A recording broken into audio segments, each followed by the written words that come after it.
Right now. I'm David Damaris with Kerrville Hills Memory Gardens, and today, our Veterans History Program, we have Mr. Norbert Frank Swierz. Yes. Who was born on the 6th of May 1920 in Chicago, Illinois, and this is his story.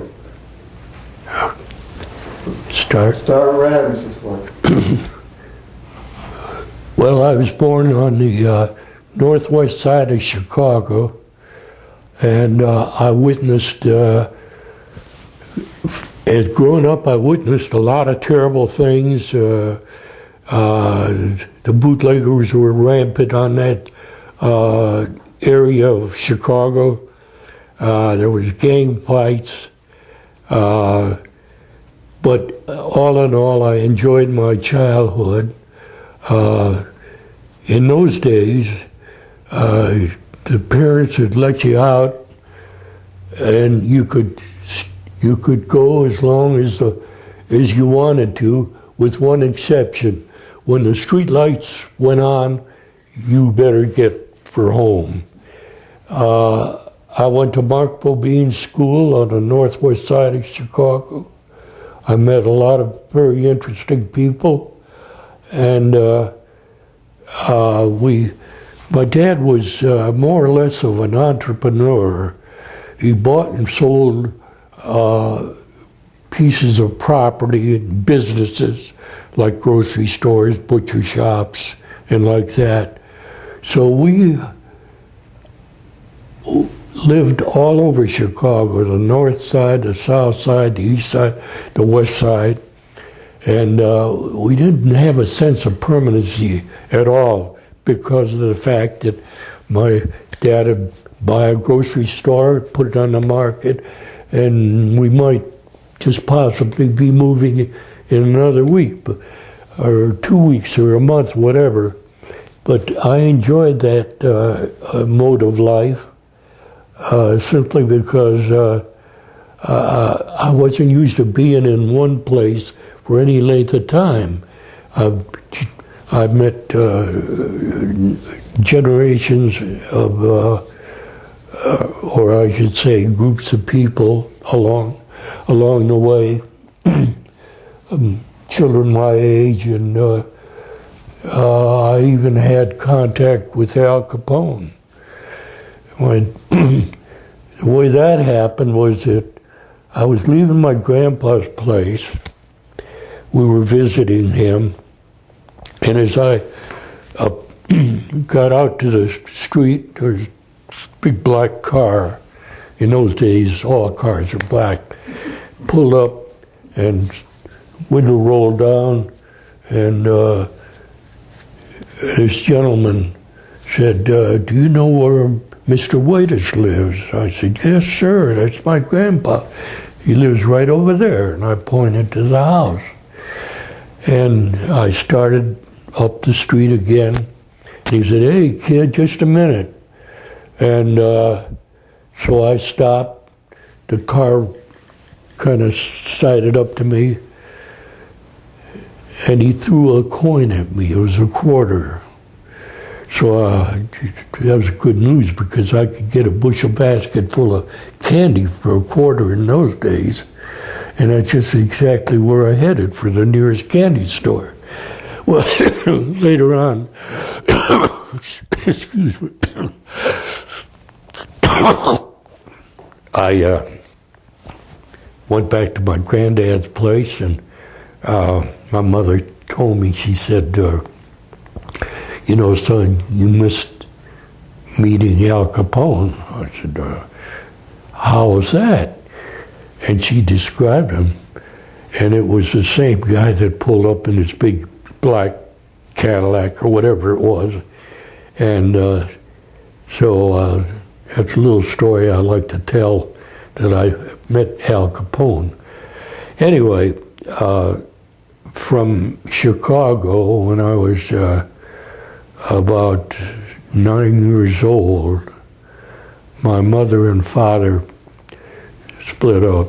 They weren't compatible, and my dad moved to Grand Rapids, Michigan. And he begged to have me to go visit him. And so eventually he persuaded my father to let me live with him for as long as I wanted. Well, so I spent 2 years with my father, and I enjoyed Grand Rapids immensely.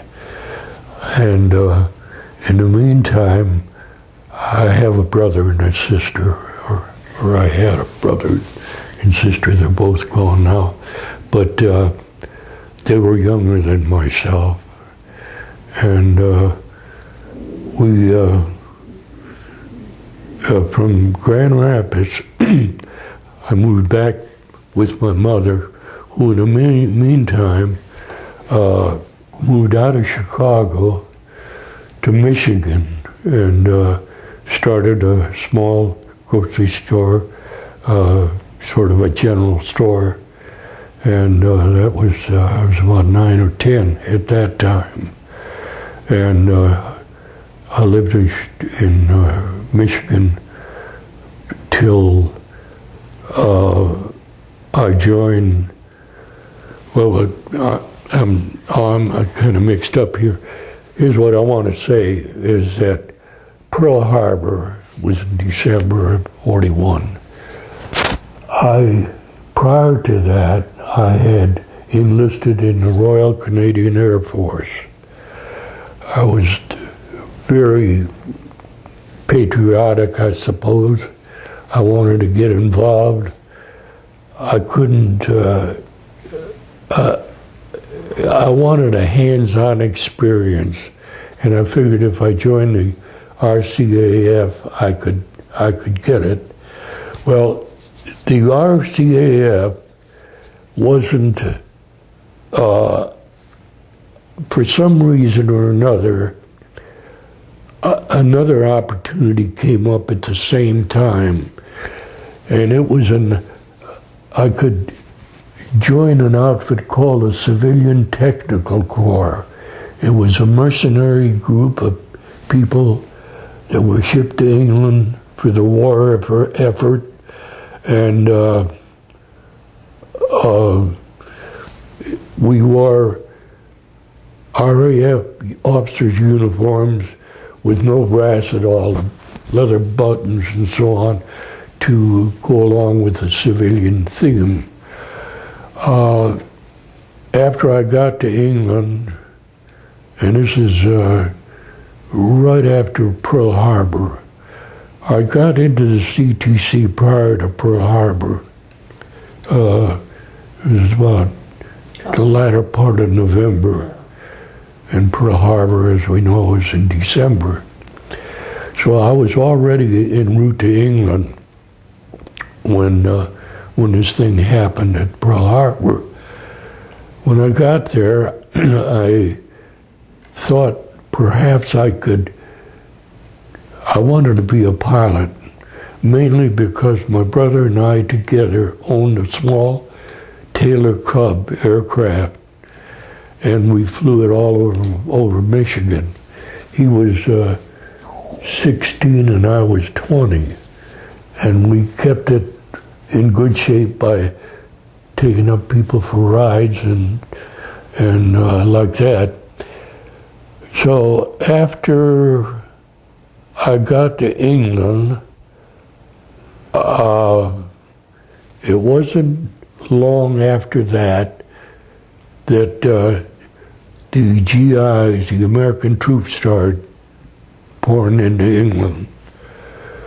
So they set up a recruiting office in London, and so when I heard about it, I immediately went to London and got out of the CTC and into the Army Air Corps. And I was sent to Northern England. And I had about 3 weeks of basic training. And then I was sent to the 91st Bomb Group, which is about 20 or 30 miles from London.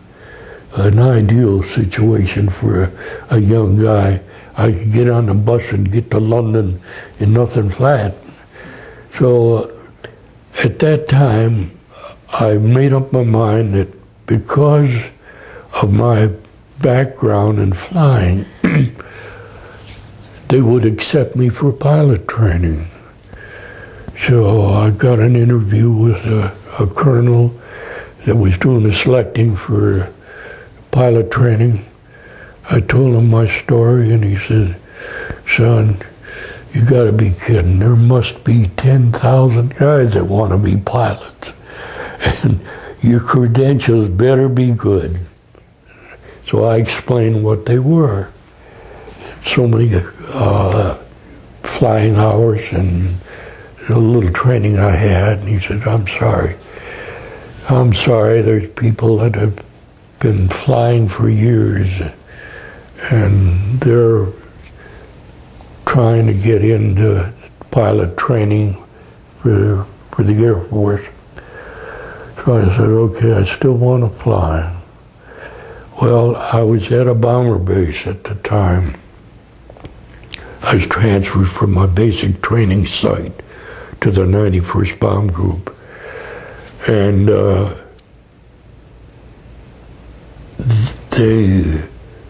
I think it was Bremen, they hit Bremen. It was a B-17 base, by the way. And they lost they just lost all kinds of airplanes. So knowing this, I knew that there'd be a vacancy for gunners. I decided to settle for that. I couldn't fly personally, but I wanted to be in an airplane. I wanted to participate. So I went over to the 401st Bomb Squadron, the one that was almost wiped out on this raid, and I talked to a Captain Nisnami, the squadron commander, and I said, "Sir, I want to volunteer to be a gunner." He looked at me and said, I don't know. He says, "I'll tell you what, I'll give you a break. You go back to your barracks and you report back to me tomorrow morning. It'll give you quite a few hours to think it over." He says, the life of a gunner is just a snap of a finger. We're losing, as you know, we lost our butt last night, or yesterday, and I want you to be aware of all the pitfalls, the dangers of being a gunner. So anyway, I went back to my barracks, thought it over. The next morning, I confronted Captain Nisnami, and he says, "Well, what did you decide?" I said, "I want to be a gunner." He said, "I thought so." So I started my training in 2 or 3 days as a gunner, and 3 weeks later I was flying my first mission. So eventually I flew 14 combat missions. On my 5th mission, we were banged up pretty badly over the target, and we had to land in the North Sea, ditch in the North Sea. We were in the water about an hour or so, and in the distance we could see a boat heading our way. And we thought, since we were only 16 miles off the coast of Belgium, we assumed that it was a German boat that probably saw us come down, and so we watched, and the thing zigzagged all over the place. Said, "Head for us and make a left turn. Head for us, make a right turn." And they zigzagged all over the North Sea, it seemed. So finally they got to us and they picked us up. And we all said, "What the hell took you so long to get to us? Couldn't you? Obviously you saw us, but it took you half hour to get to us. We're cold, freezing to death. He said, you silly people, you came down in a minefield, and that's what we were trying to avoid. So anyway, I was, let's see. Oh, you had a leg wound. You had a leg wound. That's right. I had a leg wound. Yeah, the North Sea actually saved my life. The cold water kept it from bleeding.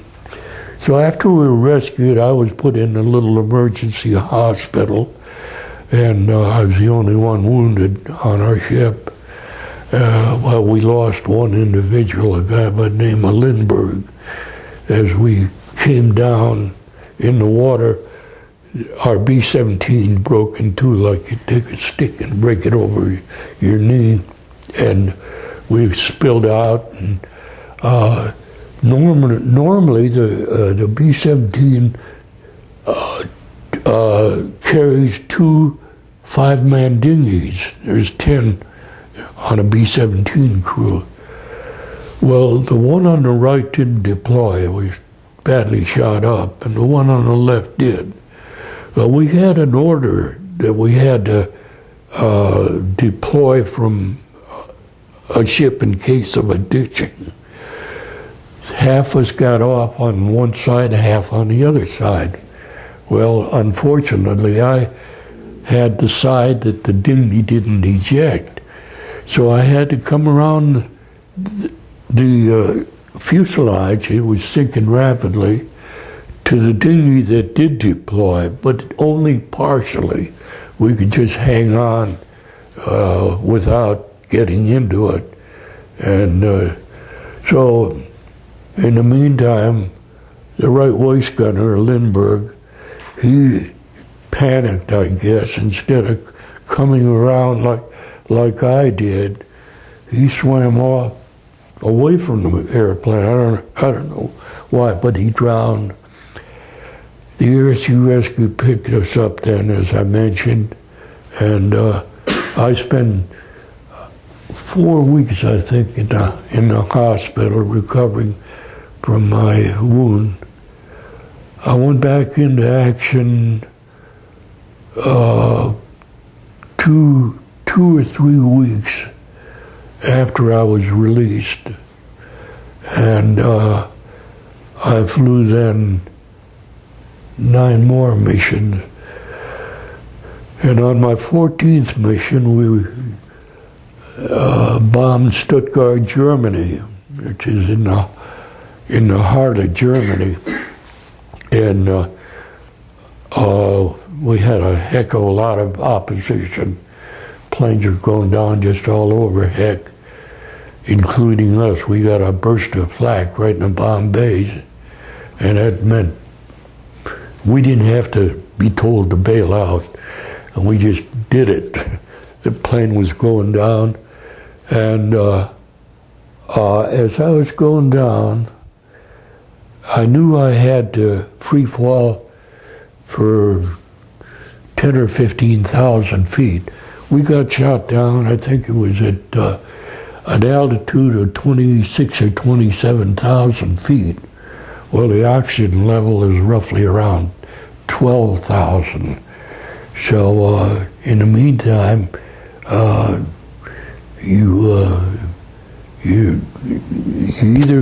we usually carried bailout bottles, small flasks of oxygen strapped to our leg with the hose leading up to your mouth. But for some reason or another, I didn't have mine on, so I had to free fall to where the oxygen was. And on my way down, I noticed this airplane going round and round, circling me. And I thought, oh, boy, I've had it. This guy's he's gonna get me. But I was wrong, because after I pulled my ripcord and everything was okay, he was still circling me. And when he saw I was all right, my chute was open, he came by, pulled the canopy back, and gave me a big salute, and away he went. So Yeah, that was a nice feeling to know that he wasn't going to shoot you.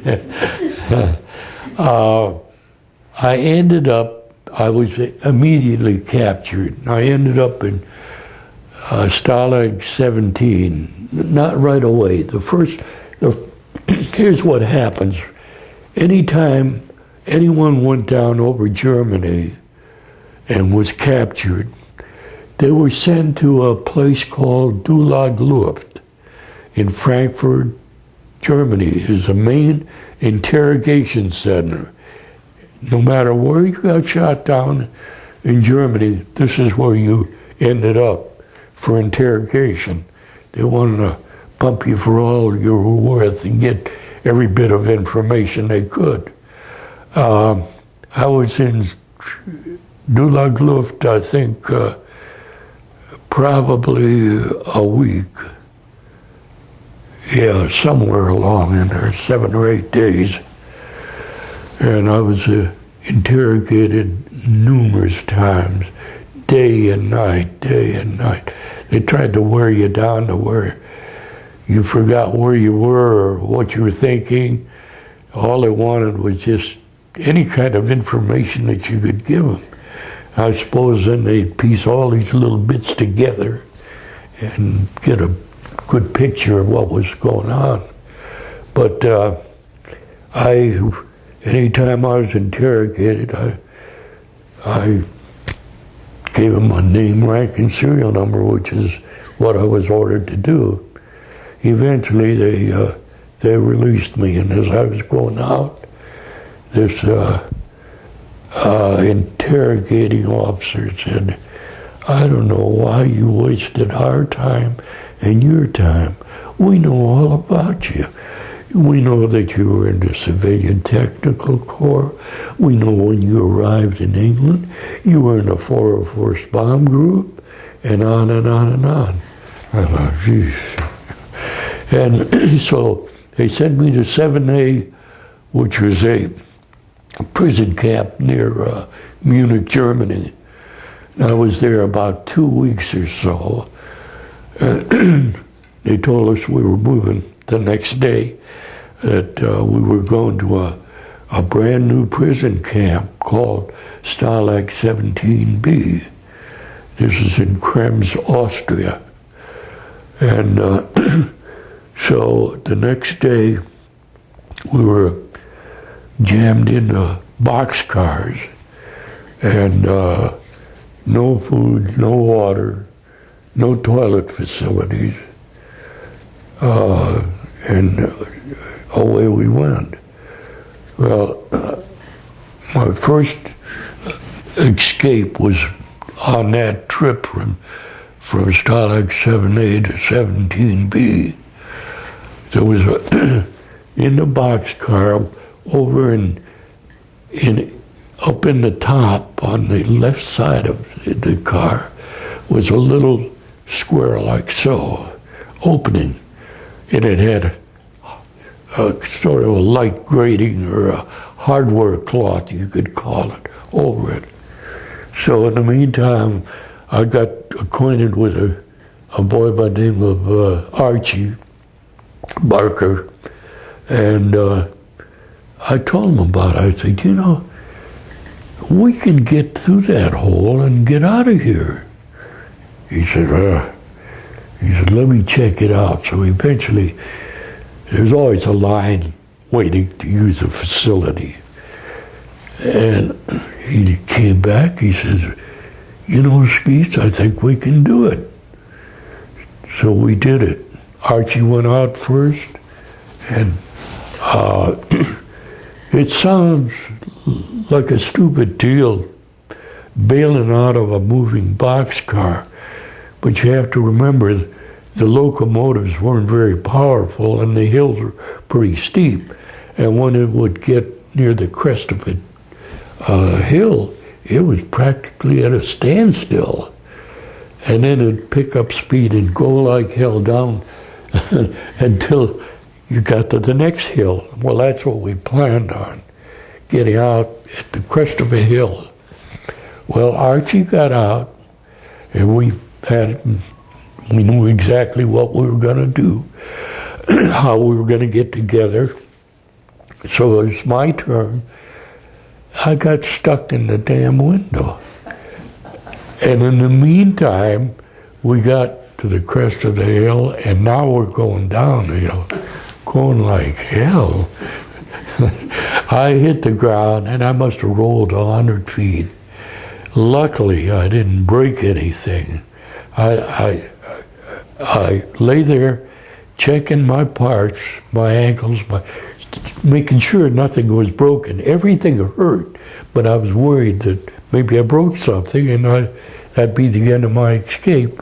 Well, it almost was, because Archie and I eventually got together, and as we went up the tracks looking for trying to formulate what we were going to do, there was a group of German officers that was combing the hills for their deserters, and they caught us. But nothing happened. All they did was put us back on the boxcar, and we ended up in Stalag 17. Well, I spent 22 or 23 months in Stalag 17. And I had another escape that was 6 weeks long.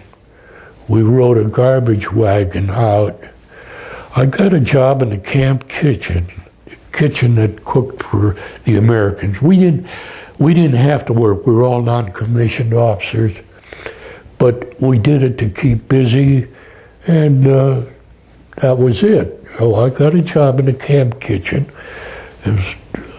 We figured chances of escaping out of there were better than back in the barracks area. And it so happened that in the meantime, after a couple of weeks there, they started bringing in huge sacks of what looked like dehydrated weeds. And that was meant for making soup.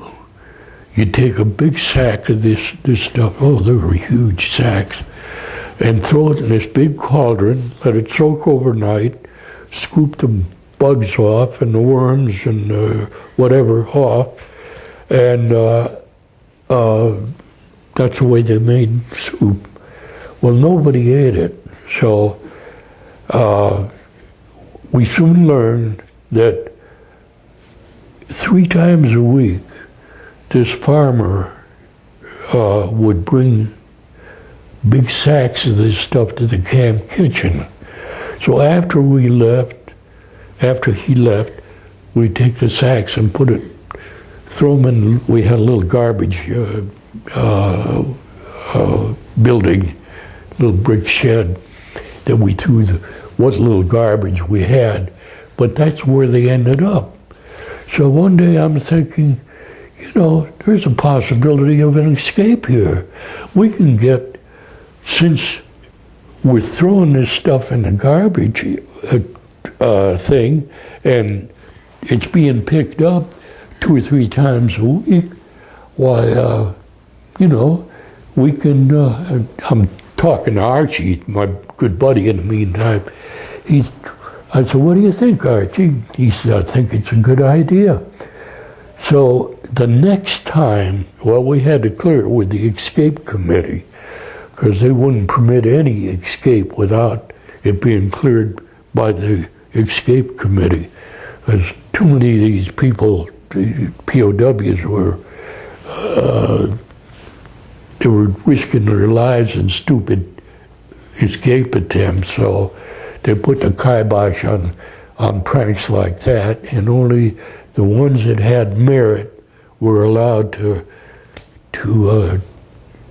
make their escape or try. So anyway,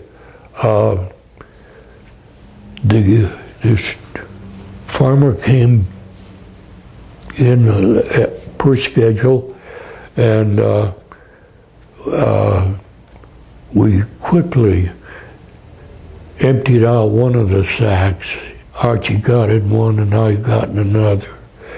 And the guys, we'd rehearsed this prior to doing this, threw us in the garbage wagon and covered us with all the garbage that was in there.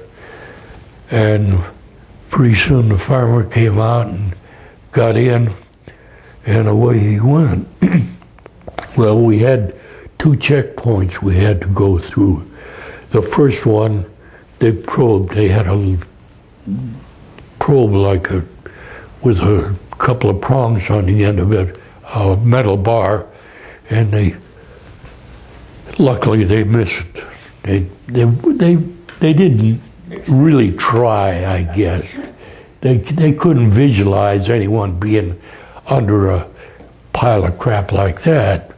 But we got through the first one, and the second one was no sweat. They didn't even bother to probe us. And it was probably, I think, a kilometer or 2 that this farmer lived, had his little farm. He pulled up there, and I didn't know what to do, to jump out or wait. Had no idea what time it was. I lay there, both of us, and finally we decided, well, geez, we can't lay here all night. So we kind of inched a little pathway so we could see what it was. And it was dark, or getting dark. It wasn't quite dark. And the guy hadn't even bothered to attempt to unload, and that's what we were afraid of, that once he started to unload his wagon full of garbage, we'd be in deep trouble. That would be the end of it. So we decided to take a chance, and we got out, shook the garbage off us, and there was a patch of woods back at the house. And we ran for the woods. No one saw us. Apparently the guard had, the farmer had gone in the house for some reason or another, and figured there was nothing he could do, so Garbage lay there. yeah. Anyway, we hid in the woods, and till nightfall, till it really got dark, and then we started in what we thought would be freedom, heading south. We were on the loose for six weeks. We swam rivers. We stole boats to get across rivers. We foraged in the fields. It was harvest time. This was between September and like the middle of October. Thank goodness for that, because we ate carrots and pumpkins and even pig slop, just anything we could get our hands on. And 6 weeks of this, eventually, Archie, my good buddy, developed a cold, and it kept getting worse and worse. He was burning up with fever, and I was afraid that we'd just have to give ourselves up, get a little help for Archie. Well, we came to this place very near the Yugoslavian border, and this is our goal, to get to the Yugoslavian border, to come in, hopefully, to find this guerrilla chieftain, Mihailovic was his name, who was operating along the Yugoslavian border. He was a partisan, and we thought we could be with him.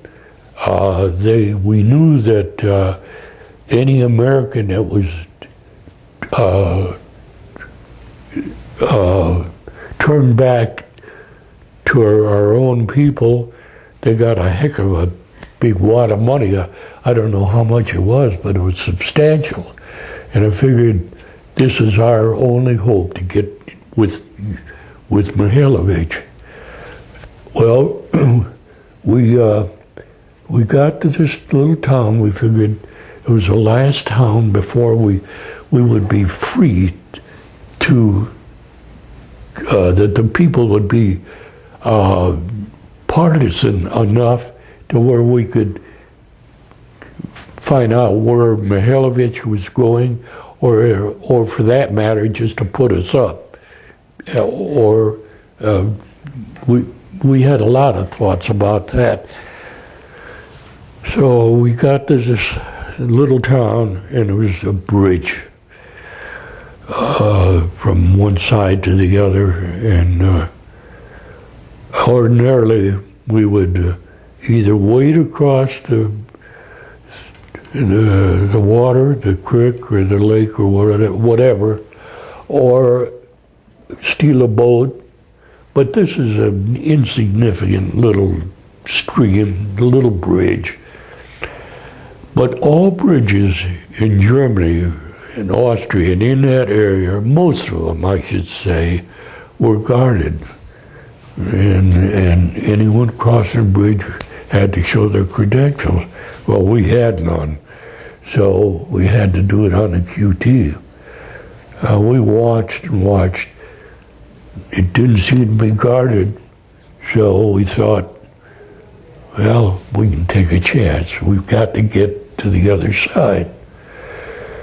We got to the bridge, started across it, and almost to the other side, when all of a sudden someone hollered out, "Halt us!" Geez, we turned around, and out of nowhere, there's this guard, this soldier, German soldier, pointing his rifle at us. So we stopped all right. He was only about 10 feet from us. And that was the end of that escape attempt. But anyway, Archie, they put us in they brought us to a nearby airfield, and we were interrogated. It was held by the German, of course, and we were interrogated by the commanding officer through an interpreter, and he wanted to know what shot us down, whether it was flak or fighters. And I said, "Neither one, sir. We ran out of gas." And I thought that I was spending the last minute on earth right there. He couldn't see the humor in it. He started reaching for his holster. He was so excited he couldn't even pull his weapon out. And in the meantime, they hustled me out of there.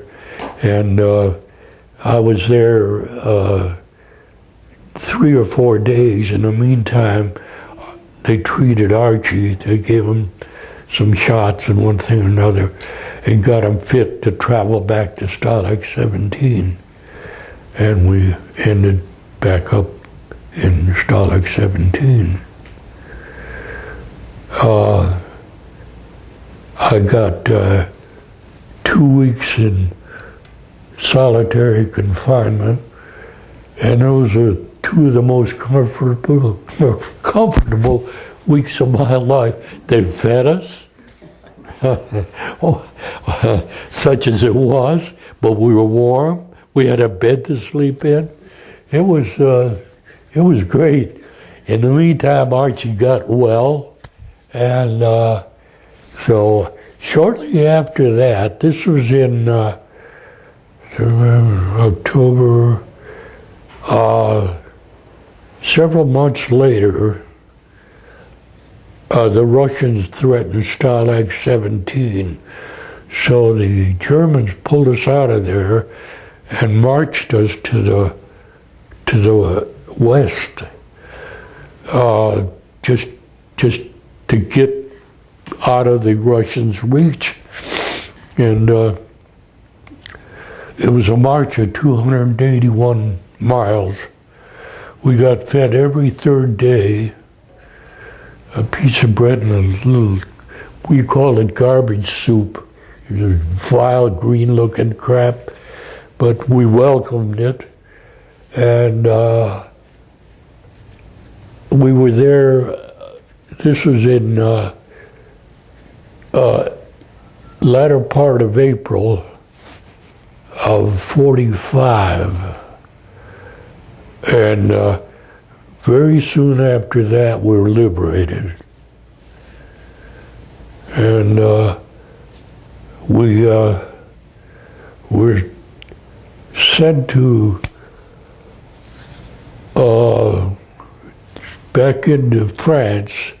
They had several big camps organized for the inflow of ex-POWs like ourselves, and they were named after cigarettes. They were like Camp Chesterfield, Camp Lucky Strike, Camp Camel. There's 4 or 5 of them. And I ended up in Camp Lucky Strike, and that was, we were liberated in May the 2nd. Yeah.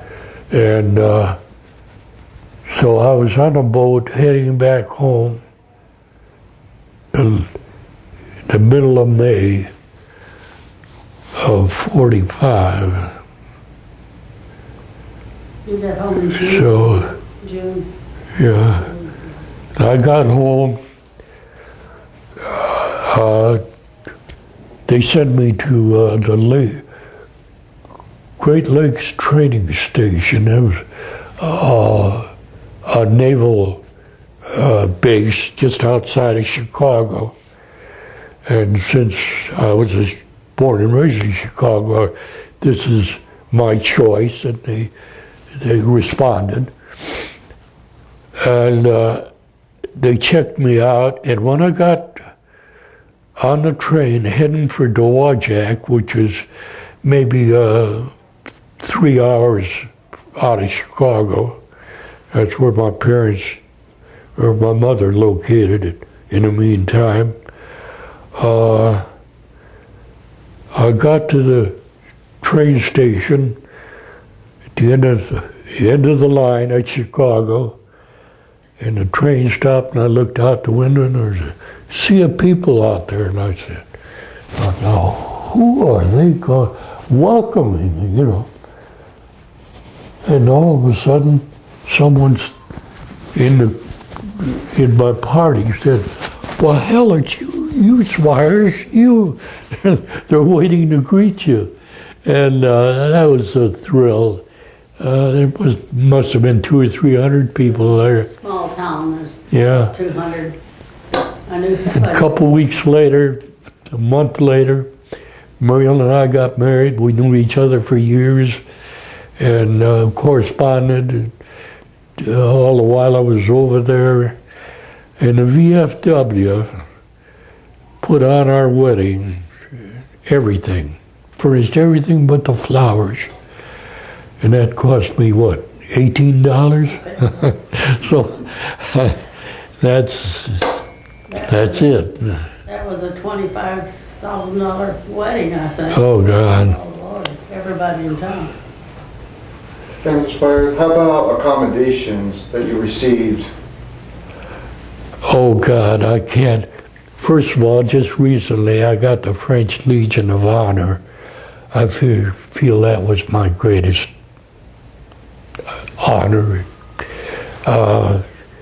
This was, what, 2-3 weeks ago? June the 8th. June the 8th, I went to Tampa, and there was 8 of us that received the Legion of Honor. It was the first time in my life I'd been kissed by a man. You know how the French, that's a little embarrassing. They don't actually kiss you, by the way.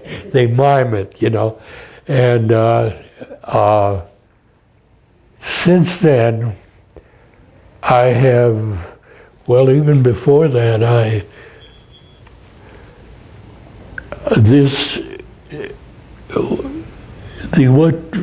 What's the name of this group that has the B-17s? Oh, the Collins? Yeah, the Collins Foundation. They have a B-17 that they fly around the country to generate funds for other B-17s.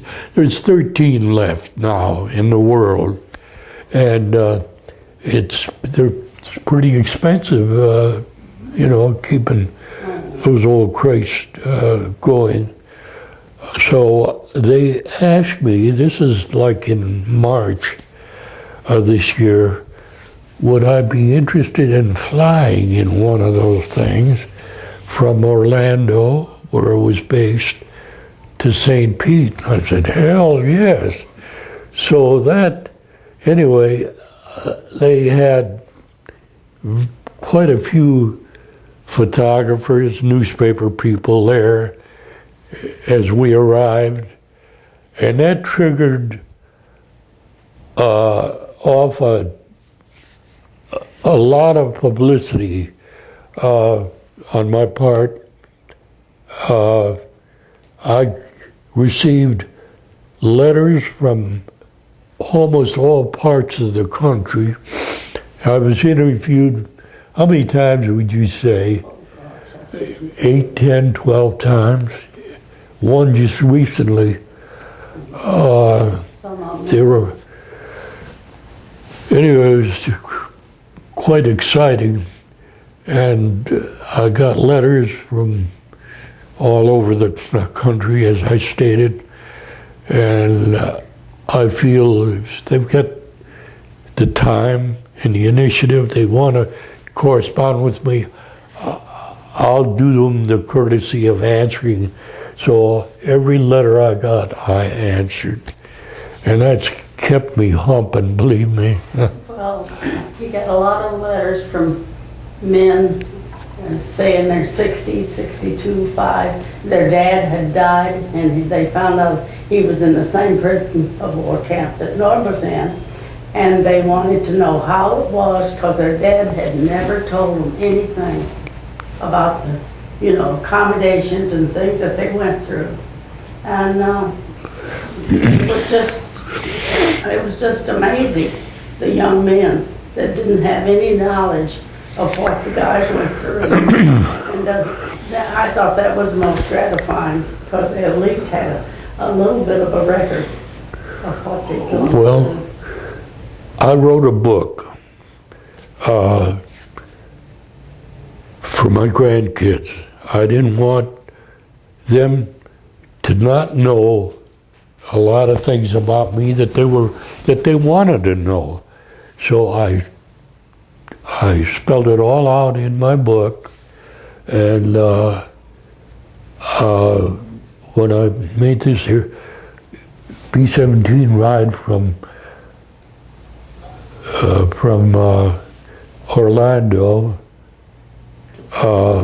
I brought my books out there, and I told them that I would give them the proceeds of any books that were sold there, and I did that. And we must have sold 50 or 75 books, and since then a couple of hundred. So, since we've all sold us at least 200 books. Is that right? You know me. You wanted to know about my awards and decorations? Well, you know about the Legion of Honor. I have the Distinguished Flying Cross. I have 8 or 10 air medals. I have 2 Purple Hearts with 2 yet to be reckoned with, 2 that I expect to get. So that'd be a total of 4. I have the Air Force Commendation Medal, the Joint Services Commendation Medal, POW Medal. God, I don't know, there's 14 of them. Or 15. 15, I guess.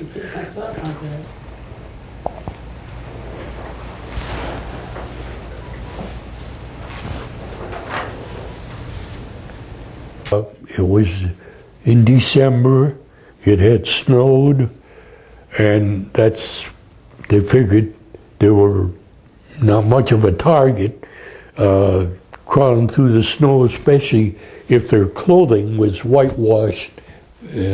And that's what they did. They got out in the middle of the compound, and the Krauts were expecting them. It wasn't a surprise at all. Someone squealed, and they started firing from all the towers, and just a hail of bullets, and killed one guy on the spot and wounded another one. He had 3 or 4 bullets in him. And the Krauts in the meantime were firing just promiscuously into the barracks, anywhere. It was just an excuse, to vent their feelings on us. And one of the bullets came through the barracks, there's one barracks, and hit a guy by the name of Bitterbos. He was in a sack. It was about 8 or 9 o'clock, dark, and wounded him. Well, he ended up at the same reunion that the guy that we rescued and this guy that helped me. And we pulled him out of there. They were still shooting at us. And you do stupid things at times. And I guess that was stupid on our parts, because bullets are still flying. In fact, one came through the sleeve of my left arm. It didn't hurt me at all, but I was lucky.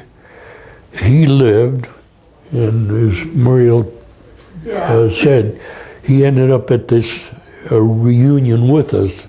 That was quite a thing. But this woman was telling about how her husband went out and pulled this guy out, and he is alive today. So I said her husband was there, and I said, well, my husband tells me a story like that. Also, he said he does. Take me to him. So took him, and he says, the guy we pulled out is here today at this meeting, and so they had quite a reunion. We drank a lot of lemonade together, the 3 of us. Now, did you, after your time in service, did you and Archie ever keep in contact, or? At the reunion. No, one person. Remember Thompson? Yeah. No, we're completely out of touch now. And then you found out later that he had got pneumonia and died when he was quite a young man. Yeah. So, but he did see him after they'd done this and pulled this boy out. And the guy was there at the time. So, well, I had quite a reunion. Really? I'm sorry I bumbled around. I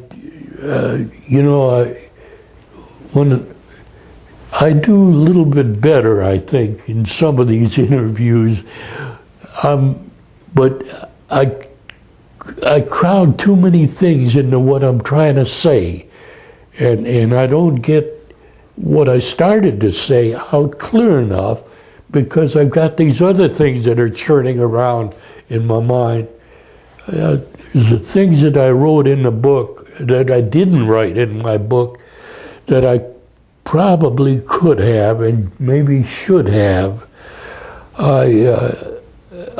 I witnessed a lot of gross things. On the forced march, this 281-mile march of ours, we... 4,000 guys marching. What? And 4,000 guys marching. Yeah, 4,334. And...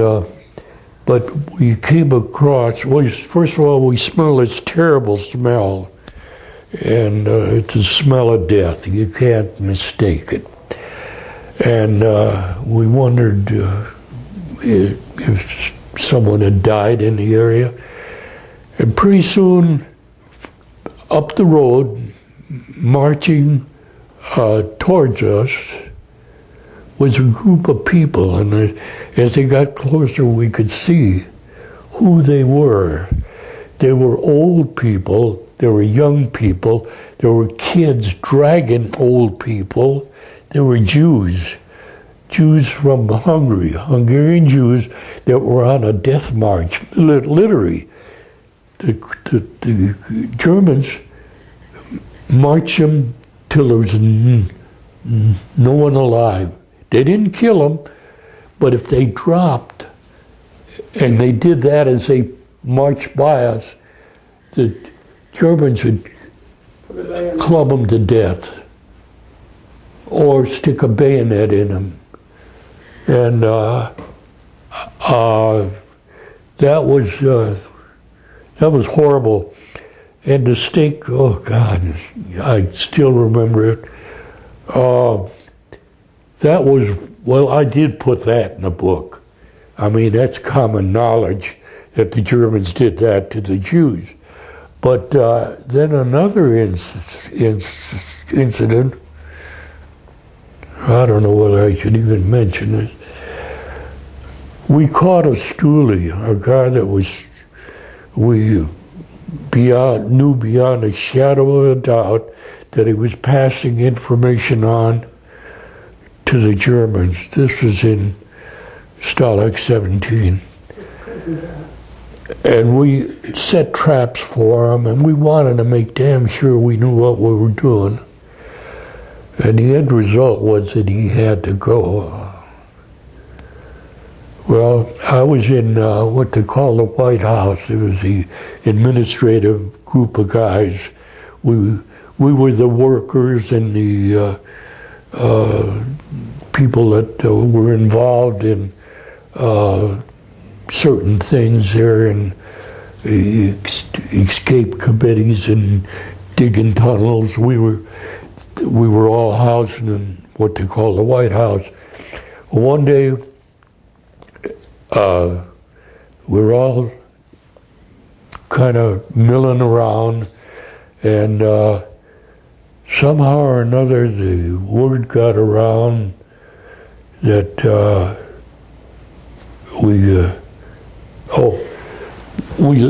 we located this one individual that we suspected, well, we knew that he was a stoolie, and we put a chair in the middle of the barracks floor.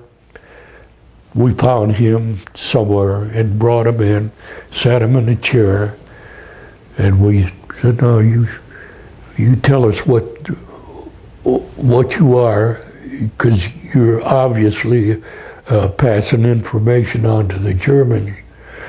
And he said, "Well, so what? Although I'm an American citizen, that doesn't mean I don't have any loyalty to the Germans." And we were all astounded, talking like that to a group of guys that, in the position we were in. It was horrifying.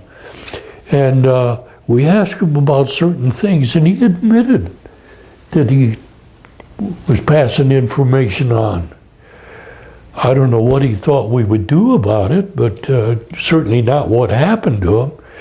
Well, as he's talking and stating all these things, this big guy standing right back of his chair reached over there and grabbed him by the head and pulled back and killed him on the spot. So now we had a body to get rid of. And we didn't know what the hell to do about it. Because, the Krauts had used that as ammunition against us. All of us would have been executed. I'm sure. There's no doubt in my mind. So there's a body to dispose of. And we thought of a number of different ways. And so someone came up with the idea that we ought to put them down. We had these outdoor outhouses, 20-holers, I guess, whatever we call them. We said, we'll throw him down in there, and in a couple of weeks, he'll be gone. So that's what we did. We dragged him out and stuffed him down in this crap. So about 2 days later, someone came running in there. I was in the barracks at the time, and they said, "He's floating, he's floating, he's floating. Who the hell is floating?" And I forget his name, this stoolie, but apparently he rose to the top. So we had to push him under. So we took shifts doing this. Yeah, we had someone on duty 24 hours a day just to make sure he didn't come up. Eventually, he didn't. I wouldn't let him put that in the book. I didn't put that in my book.